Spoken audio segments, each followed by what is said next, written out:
There's your top 50. Now do more people. Dude, people you meet at a gas station, do it. I'll show you my invite, for example, or my list. I was in Philly earlier today. 2 days ago, we went to like the nicest mall in PA. We like dream shopping. By the way, if you are involved, go do shit that's gonna get you wicked excited. Like go to BMW, go to Audi. That's what I did. Go to Louis, dude. Go whatever you like, go do that. So we went to a Louis store, which was freaking like 3 times the size of this place. It was crazy. And I started talking to the guy, and he was showing me some kind of duffel bag or whatever, and he had a southern accent.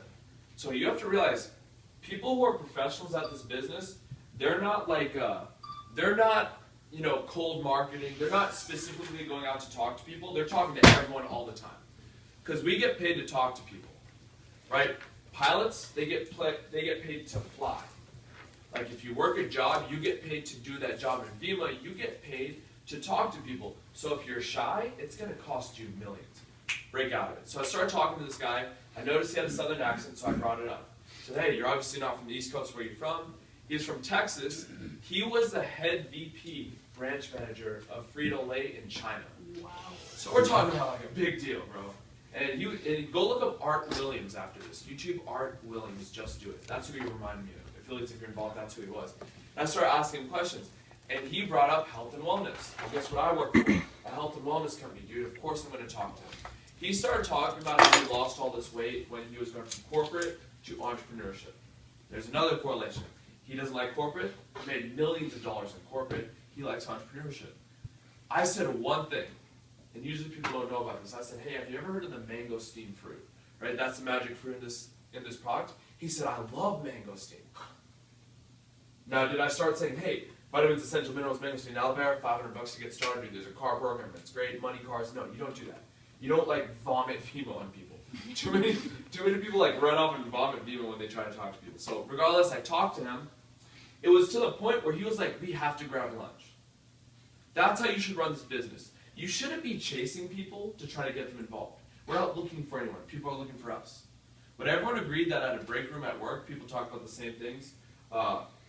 Increase the energy levels, money, going to the gym, problems with the family, bills. People talk about the same shit. What does Vima help with? All those things.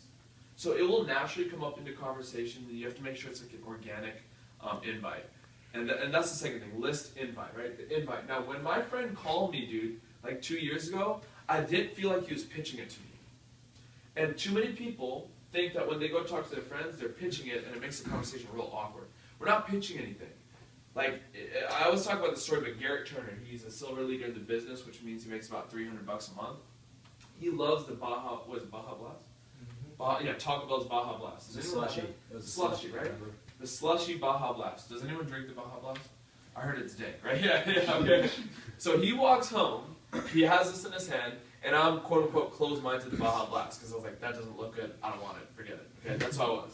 And he was like, dude, this stuff is so good for you. Like, it's so good. It tastes amazing, bro. Like, you have to try it. And I was like, all right, let me try it. So I tried it, fell in love with it, went and got one. Now, what's the difference in him recommending me the Baja Blast and him recommending me Vima? What's the difference? He gets compensated in Vima and he doesn't get compensated in Baja Blast, right, or Taco Bell.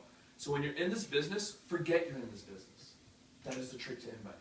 Forget you're in this business. That's the trick.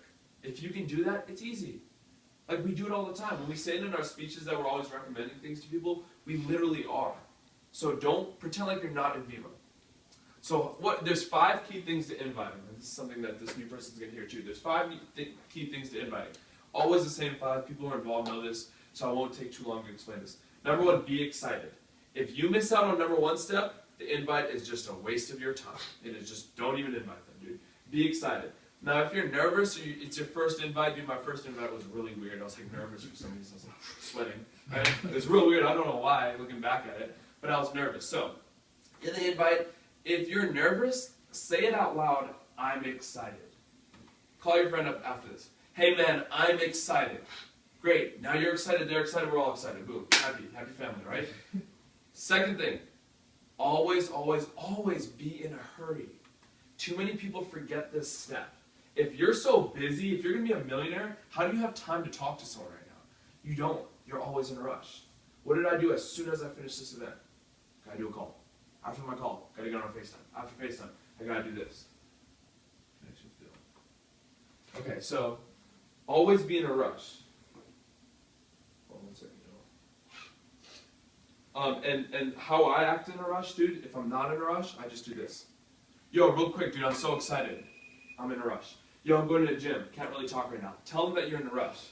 After you say that you're in a rush, compliment them, dude. Think about that time where you've been complimented on your clothes or hair, whatever. How good did you feel? I felt like the fucking man or the fucking girl. You're like, yeah, this shit, flip my hair, right?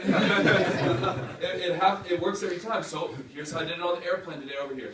This old guy looked like the guy in that movie Up, the old guy. But he was so fly. He had on this like pink salmon blazer. So I was like, that blazer looks, I didn't say dope, that blazer looks incredible on you. And he said, thank you. And it was almost like his spirits were lifted. Compliment people. After you compliment someone, what do? You ask a question. But you don't ask the question that's open-ended. Hey, do you want to come to my event tonight? If you told me that, I'd say yes, but never show up, right? You can't just ask an open-ended question. You have to ask a question in this format. If I would you. Works every single time. For instance, let's say I went up to Yadi, he's my friend. Regardless if I know him as closed-minded or whatever, I'm not going to prejudge him, because what if someone prejudged you tonight? You wouldn't be here, you wouldn't hear about this. I say, listen Yadi, I'm so excited, I'm kind of in a rush right now, I'm going to class, I'm going to work, I'm going to the gym. But dude, you've always been the most social kid I know. I was wondering, dude, if I were to invite you out to my place tonight at 7, would you show up? If he says no, he's going to feel like an asshole. He's going to feel like such an it's going to hurt him, right? So if I say, yo, if you come out to my event, like if I invite you, would you show up? Guess what they say every time? Yes. But that doesn't mean they're going to show up. You got to get 3 commitments. And real quick, I don't want to overload you guys with information. I didn't know any of this stuff when I started. I didn't have a notebook. I didn't know what training was. I didn't know there was a system. So you don't need this to make money. This will just accelerate you making money. Say, if I invite you, would you show up? He says yes. So I say, so you're telling me that tonight at 7 o'clock, you'll be at my house? Yes, bro. So if I save you a seat, you'll be there. Yes, dog, I'll be there. I promise. I'll even be there early. What if someone said that to you? Like, hell yeah, fucking rock the invite, dude. Let's go. Right? Every single time. He comes out. Now the last thing you say, because what does everyone our age say? What did you say? Dude, what is it? How does it work? What are you talking about? So people even say, I won't show up until you tell me what it is. Right? That's what people say. I said that. At that point, you go back to step number 2. Dude, I literally just told you I'm in a rush. Why would you even ask me that question? I gotta go. That's how people act. Why did you guys go to the prom after party? Because if you didn't, you were considered like lame or whatever. Dude, that's how high school worked, right? Oh, you're not going to the prom after party? Dude, you're going to miss out. People don't act on opportunity and gain, they act on loss. That's how they do it. Think about everything you do in your life. You do it because you fear loss.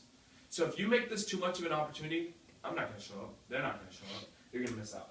So you act like you're in a hurry. If they're really, really close-minded, I don't know if anyone's got this situation, where they're like, you talked about Tinder, it just showed up here. Okay. So if they're really close-minded, and they start saying, no, I'm not going to show up, bro, I just won't show up. Don't let that affect you. Because you're supposed to be a millionaire, right? Who cares if they show up? You're not trying to get somebody, you're trying to get anybody. 6.4 billion people out there. Can you guys agree that we can find like 12,000 who want to do Vima? Yeah, 12,000 in Vima, you make 7 figures, 100K a week, 25K a week. No, 100K a month, 25K a week. You might have check for 25K every Thursday in your bank account. Pop in your bank account. That's how Vima works, by the way. It's direct deposit every Thursday. Can you guys imagine opening up your bank account on your phone and seeing Vima Corporation credited $25,000, dude? Holy shit, man. Like on the flight over here, we have a phone app. My phone app said, I think it said like 167 or 168. I landed with like 380. I was like, dude, I didn't even do anything. Like, this is crazy. That's how Vima works. So, you act in a rush and you get out of there. But this is how you really get them there. Say, listen, bro, I just need to get 2 friends over to this house tonight. I was just wondering if you want to be one of the 2. If not, dude, I'll ask someone else, dude. No sweat off my back. What do you think they're going to want to do? Show up. And then they will show up. And everyone who shows up likes it. Why wouldn't people get started, dude? This is the best opportunity in the world. Nothing else out there is like this. So that's the invite.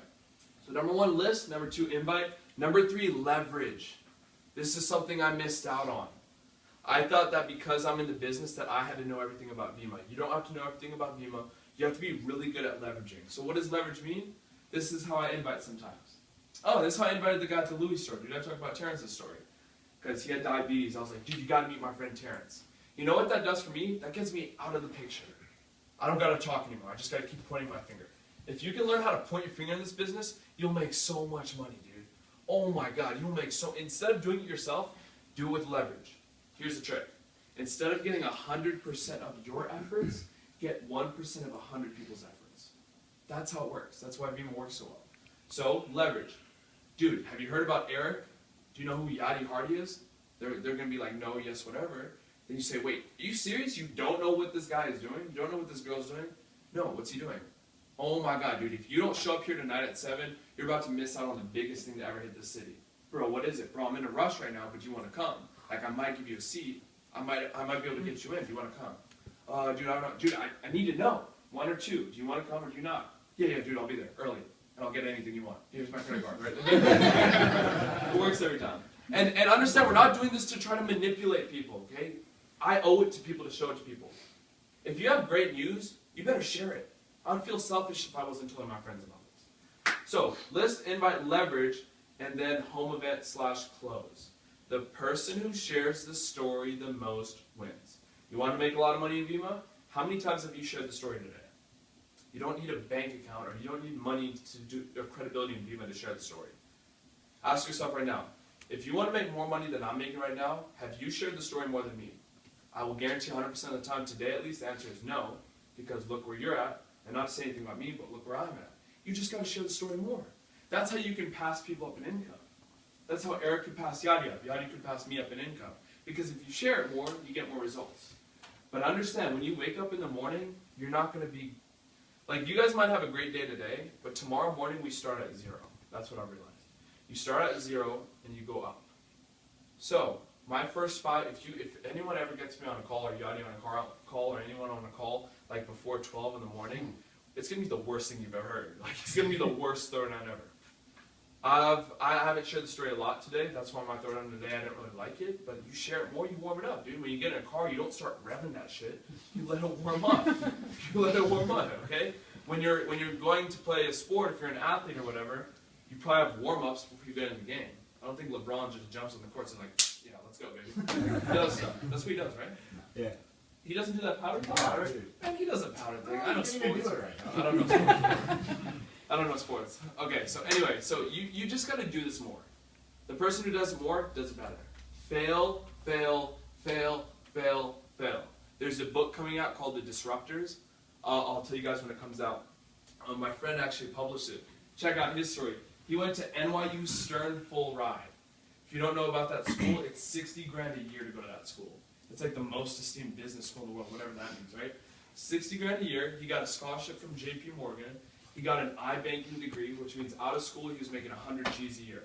But he was working 120 hours a week. What's money without time, right? What's time without money?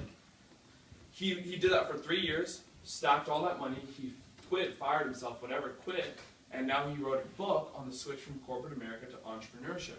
Now his book interviews people who created Pinterest, the person who created Twitter, like these big moguls of our age.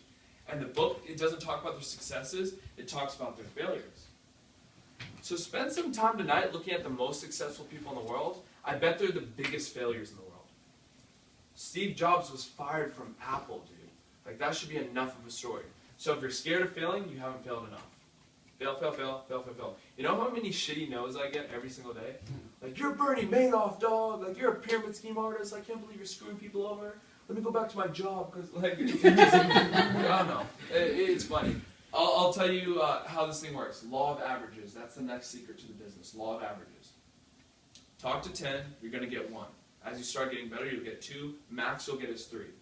So there was an opportunity call, step 3, leverage, with Bryce Maydick. Bryce Maydick, the kid makes $10K a week, was telling the story. I got anyone I could on that call. I got 4 people on that call. 2 were my good friends from high school. 2 were kind of random people.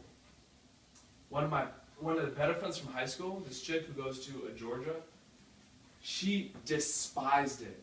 She was sending me texts this long saying, I cannot believe you're trying to screw me over. Why would you ever do this to me? Like, this is the worst. I can't believe we were friends. This is the worst thing. Like, a horrible text. Nope, sucks. Just one of the 7 who said no. The next person. Well, next person didn't respond back when I texted.